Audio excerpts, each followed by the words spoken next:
ராதா, உனக்காக உண்மைக்கு மாறா மீராவை நான் காதலிக்கிறதா சொல்லிட்டு வந்துட்டேன். அந்த வார்த்தைகள் என் உதட்டிலிருந்து தான் வந்தது, உள்ளத்திலிருந்து வரல. சீக்கிரமே நான் இந்த ஊரை விட்டு போக போறேன்.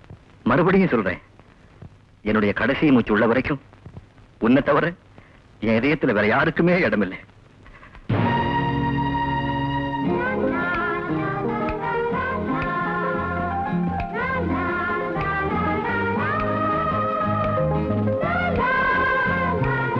என்னம்மா விட்டில் பூச்சி மாதிரி விளக்கோட விளையாடிட்டு இருக்கீங்க?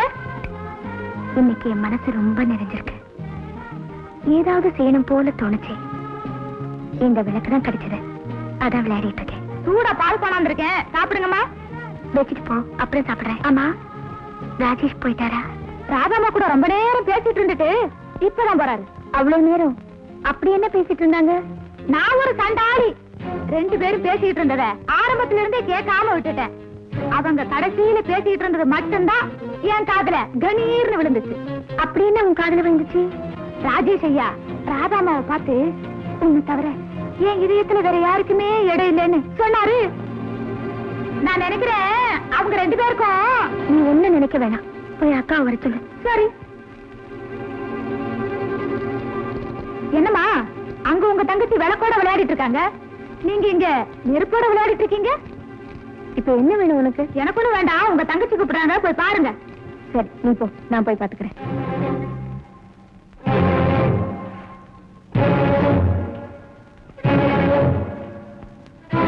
மீரா, என்ன வர சொன்னியாமே, என்ன விஷயம்?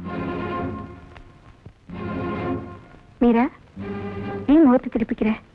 கொஞ்ச நேரத்துக்கு முன்னாடி நீ ராஜேஷும் சந்தோஷமா தானே பேசிட்டு இருந்தீங்க. இந்த கேள்விய நான் உங்ககிட்ட கேட்கணும்னு தான் உன்னை வர சொன்னேன். என்னன்னு சொல்ற? எதையும் மூடி மறைக்க முயற்சி பண்ணாத. வேலைக்காரி எல்லா விஷயத்தையும் என்கிட்ட சொல்லிட்டான். எந்த விஷயத்த சொன்னா? ஹால்ல நீயும் ராஜேஷும் தனியா பேசிட்டு இருந்தீங்களா? ஆமா, பேசிட்டு இருந்தோம். அப்ப ராஜேஷ் உன்கிட்ட உன்னை தவிர என் இதயத்துல வேற யாருக்குமே இடமில்லைன்னு சொன்னாரா? ஆமா சொன்னாரு. இதுக்கு என்ன அர்த்தம்? வந்து வேலைக்காரி நாங்க பேசிட்டு இருந்தத அரையும் குறையுமா கேட்டுட்டு வந்து உன்கிட்ட உளறி இருக்கான்னு அர்த்தம். உளறி இருக்காளா? பின்ன என்ன? ராஜேஷ் உன்னை பார்த்துட்டு ஹாலுக்கு வந்ததும் இவ்வளவு நேரம் நீங்க 2 பேரும் என்ன பேசிட்டு இருந்தீங்கன்னு கேட்ட. நீ அவரை காதலிக்கிறேன்னு சொன்னியா? அதுக்கு ராஜேஷ் உன்னை தவிர என் இதயத்துல வேற யாருக்குமே இடம் இல்லைன்னு உங்ககிட்ட சொன்னாரா? இதான் பேசிட்டு இருந்தோம். இந்த வேலைக்காரி சுத்த மோசம். நீயும் அவரும் லவ்வர்ஸ்ங்கிற மாதிரி என்கிட்ட சொல்லி கொஞ்ச நேரத்துல என்ன குழப்பிட்டு போயிட்டா.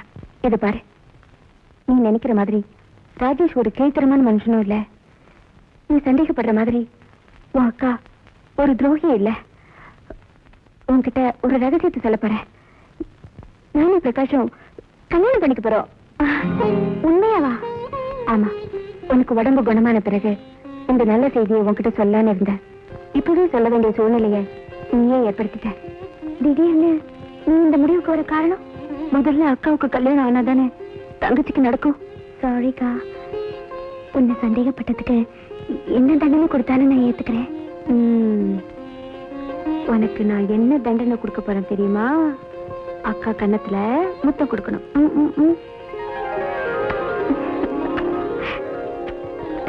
Good night. Good night.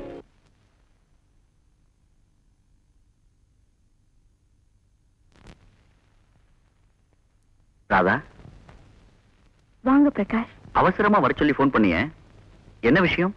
உங்ககிட்ட ஒரு முக்கியமான விஷயத்தை பத்தி மனம் விட்டு பேசணும்னு தான் உங்களை இங்க வர சொன்னேன். ராதா, இந்த இடம் உனக்கு நினைவு இருக்கா? 6 வருஷங்கள் இருக்கும்னு நினைக்கிறேன். நீ மெட்ராஸ்க்கு நர்ஸ் கோர்ஸ் படிக்க போறதுக்கு முன்னாடி உன்கிட்ட ஒரு முக்கியமான விஷயத்தை பத்தி மனம் விட்டு பேசணும்னு நான் உன்னை இங்க வர சொன்னேன். Am I correct? Yes, you are correct. இங்கதான் நண்பர்களா பழகின நாம 2 பேரும் திருமணம் செஞ்சுக்க தீர்மானம் பண்ணோம். ஆனா அன்னைக்கே அந்த தீர்மானம் கருவிலேயே சிதைஞ்சு போகும்னு நான் கனவுல கூட நினைக்கல. நான் அப்படி நினைக்கல. அந்த தீர்மானத்தை மறுபரிசீலனை செஞ்சு உங்களுக்கு மனைவியா வரதா முடிவு எடுத்துட்டேன். என்ன மன்னிச்சிடுறதா? உன்னோட முடிவை நான் ஏத்துக்க தயாரா இல்ல. இத்தனை காலமும் என்ன தவிர வேற யாரையுமே கல்யாணம் பண்ணிக்கிறது இல்லைங்கிற வைராக்கியத்தோட வாழ்ந்துட்டு இருக்கீங்க. இப்ப நானே வழிய வந்து உங்களை கணவரா ஏத்துக்கிறேன்னு சொல்லும்போது ஏன் வழிய மறிக்கிறீங்க? இன்னொருத்தர் காதலிய மனைவியா ஏத்துக்கிறதுக்கு என் மனம் இடம் தரல. பிரகாஷ், அதிர்ச்சி அடையாத ராதா. ராஜேஷ் நீயும் ஒருத்தர் உயிருக்கு உயிரா நேசிக்கிறதும் அதனாலதான் நடக்கிறது நம்ம கல்யாணம் நின்னு போச்சுங்கிறதும் எனக்கு நல்லாவே தெரியும். இது உங்களுக்கு எப்படி தெரியும்? இந்த உண்மைய ஏற்கனவே உங்க அத்தை என்கிட்ட சொல்லிட்டாங்க. நானும் ராஜேஷும் காதலிச்சது உண்மைதான். ஆனா எங்களுக்குள்ள இதுவரைக்கும் எந்த விதமான தவறான தொடர்பும் கிடையாது.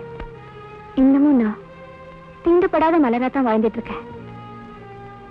நீங்க என்ன மனைவியை ஏத்துக்கிட்டீங்கன்னா சந்தேகத்திற்கு அப்பாற்பட்ட குடும்ப பெண்ணா வாழ்க்கை நடத்துவேன்.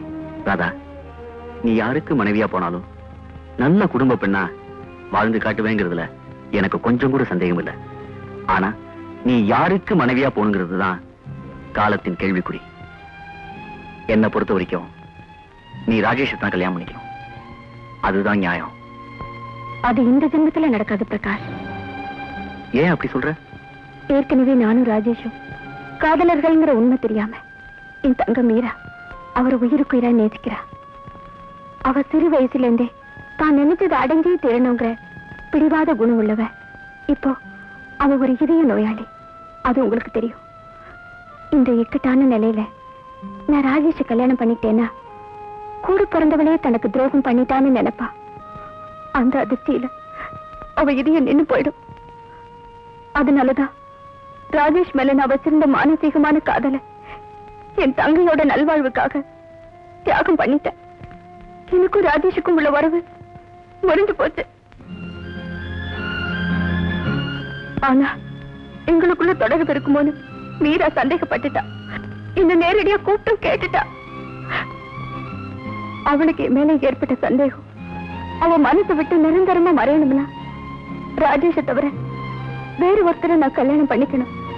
தெரியாத ஒரு நபருக்கு மனைவியா போறதை விட என்ன தெரிஞ்ச நண்பருக்கு தாரமா போக முடிவு செஞ்ச. உங்களை கட்டிக்க போறதா மீரா கிட்டையும் சொல்லிட்டேன். அதை கேட்டதும் அவ சந்தேகம் நீங்கி சந்தோஷப்பட்டா. அந்த சந்தோஷம் நீடிக்கணும்னா நீங்க என்ன மனைவியா ஏத்துக்கிட்ட அதை மீரா கிட்ட சொல்லணும். Please. Please. உன்னோட சங்கடமான சூழ்நிலைக்காக அனுதாபப்படுறேன். உன் தங்கையின் மனநிலைக்காக பரிதாபப்படுறேன். உண்மையான நண்பன்கிற முறையில நான் உனக்கு எந்த உதவியும் செய்ய தயார். நீ விரும்பினா உன் தங்கையின் சந்தோஷத்துக்காக உன்னை நான் திருமணம் செய்துக்கிறதா மீரா கிட்ட போய் சொல்றேன்.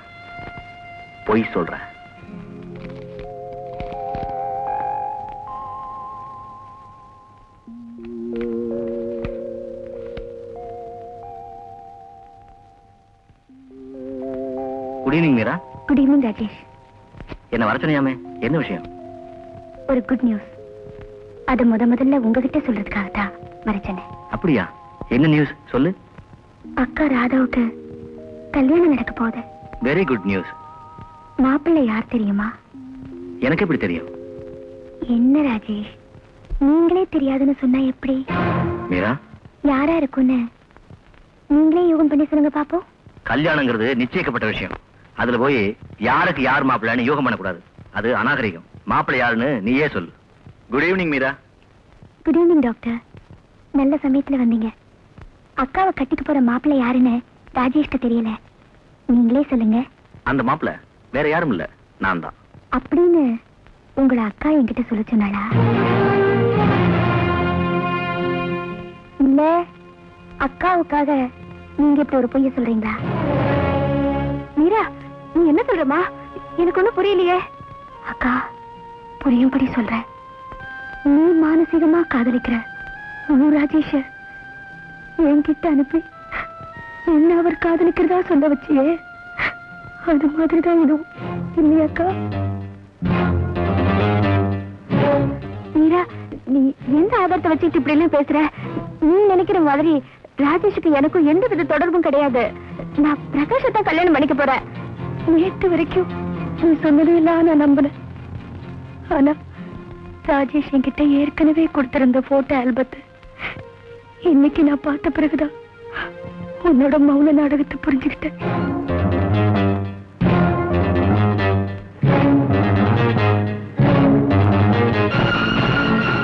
இது நீயும் ராஜேஷும் சேர்ந்து எடுத்துக்கிட்ட போட்டோ. இது வந்து நாங்க 2 பேரும் நீங்க 2 பேரும் உயிருக்குயிரான காதலர்கள்ங்கிறது நிரூபிக்கிறதுக்கு இதை விட வேற அத்தாட்சி என்ன வேணும்?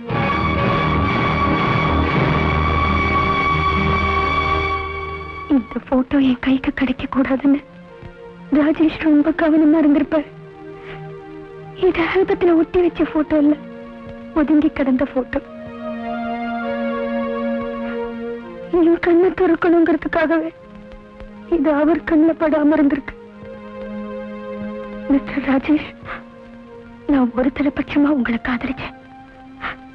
ஏன் அக்கா தான் உங்க காதலின்னு தெரியாம அவகிட்டயே போய் நான் உங்களை காதலிக்கிறத சொன்னேன். அந்த நேரத்துல அவன் இதையே எப்படி எழுதிருக்கும்?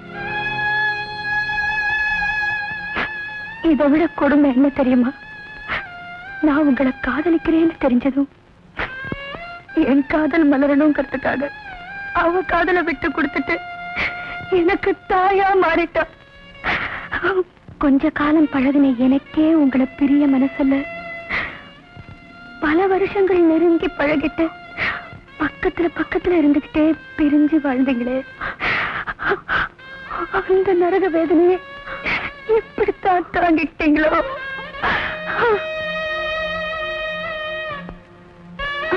ராஜேஷ், உங்களுக்கு ஞாபகம் இருக்கா? நீங்க எழுதிட்டு வர கதையில ஒரு இடத்துல சொல்லிருக்கீங்க, 2 பெண்கள் ஒரே ஆளை காதலிக்கிறாங்க. இப்படிப்பட்ட முக்கோண காதலின் சந்திப்புக்கு இப்போதும் சோக முடிவுதான் ஏற்படும்.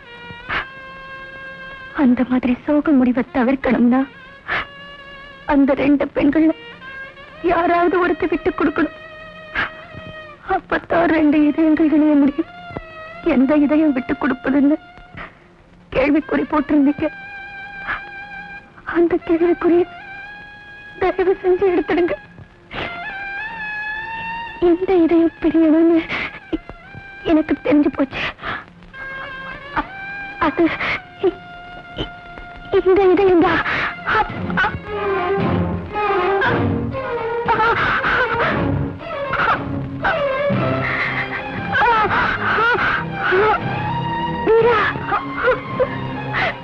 அப்படிலாம் சொல்லாதம்மா. ஒன்னு வாழ வச்சு பார்க்கணுங்கிறதா என் ஆசை. எனக்காக இந்த உலகத்துல நான் எந்த தியாகத்தையும் செய்ய தயாரா இருக்கேம்மா. அக்கா, வாழ வேண்டியவங்க நீங்க 2 பேரும் தான். என் உயிர் பிரியறதுக்குள்ள உங்களை சேர்த்து வைக்கணும். அப்பதான் என் ஆத்மா சாந்தி அடையும். ராஜேஷ், ராஜேஷ்,